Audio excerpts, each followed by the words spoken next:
Right, let's have a look at some exam skills. We're going to do some 2-minute economics diagram skills. We know that diagrams are very, very important, so let's make sure we get them correct. I've got a question for you. It's taken from an international A-level exam. We're not allowed to use the exact question, so I've modified it slightly. Recent heavy rains and poor weather in the United States have caused an increase in the price of corn, maize from $4 to $6 a kilogram. I've made the figures up. Using a suitable diagram, examine the level of this or the impact of this on the level of consumers. So here are some hints for you. Okay, international A level worth 4 marks. Where do your 4 marks come from? 1, you need a correct definition of consumer surplus for the knowledge mark. 2, you need to shift the demand or the supply curve the correct way and put in the new price and equilibrium quantity for your application mark. And then you need to put in what has happened to the consumer surplus, what it was, what it's become, or how it's changed. And that's your 2 analysis marks.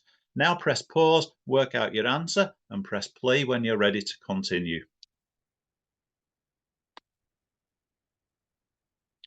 Right, welcome back. This is what your diagram should look like. The bad weather has shifted the supply curve to the left. It's a classic factor that affects supply.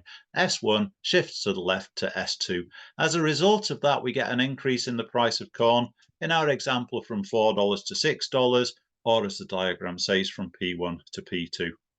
Now, by shifting that supply curve to the left, you've already got your application mark, as long as you've got in P2 and Q2.